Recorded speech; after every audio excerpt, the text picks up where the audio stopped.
Hi, my name is Audrey and I'm coming from the Business Fit today. Today I will be sharing my reflections on Nehemiah 7 with you today. I have the absolute privilege and the hopes that it would bless your life as well. And so Nehemiah 7, a bit of context. So basically Nehemiah has now completed what he set out to do, and he has built the wall in collaboration with the whole community. They're still facing external threats, and so Nehemiah has now been taking the next steps, of making sure that what he has built is now protected and is now secure.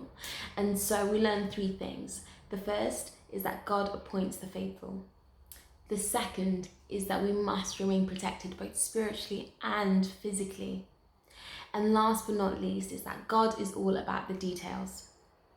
The first, that God anoints the faithful. Now, as you might remember from the earlier chapters, that Hanani, which is Nehemiah's brother, I have to get that name right, Nehemiah's brother, he's the one that told Nehemiah actually what was happening. Now Nehemiah, in this chapter, he then appoints him to become the overseer and the protector really of the land.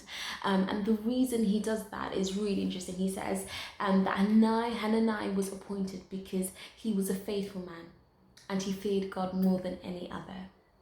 That's the reason why he was appointed, and that's the reason why he was trusted. Many people in this world are gifted. Christians were gifted with singing, with writing, with all these beautiful, amazing gifts to bless the world.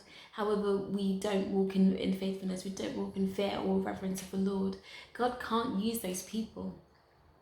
But he does use those people who are faithful, who commit everything that they have to God, regardless of what talents or things that they have to their disposal.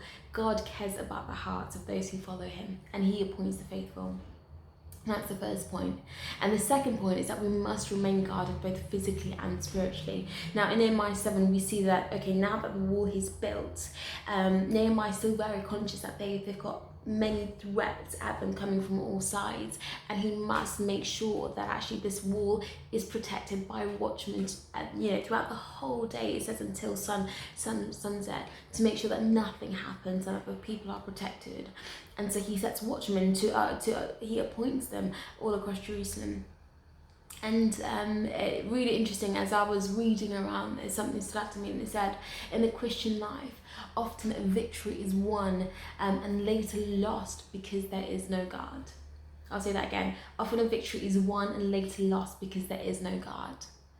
That's exactly what we see in Ephesians. We're told to put on the armour of God. Why? Because when we don't have the armour of God, the belt of truth, the helmet of salvation, shield, sword, breastplate, covering, we are vulnerable. We are vulnerable to the attacks of the enemy, and it's so easy to let the enemy slip into our lives. And so we must remain protected. As we protect ourselves physically, we must protect ourselves spiritually as well. And last but not least, that God cares about the details. Now, if you'll have seen Nehemiah 7, oh my goodness, with genealogy, I always struggle with these.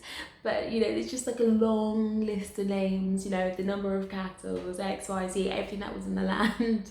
And you can just be like, okay, this is amazing to read, and names I can't pronounce.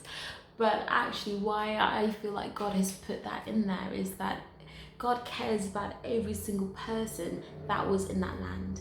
And it was important that Nehemiah cared also, and that he was diligent in making sure that he knew who was under his protection.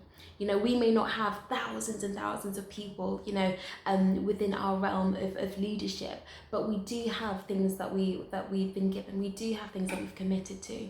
And so God cares about how we steward those things. Every single thing that we do for God matters.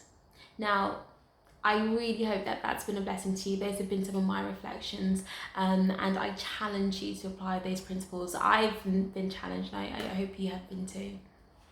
Bye.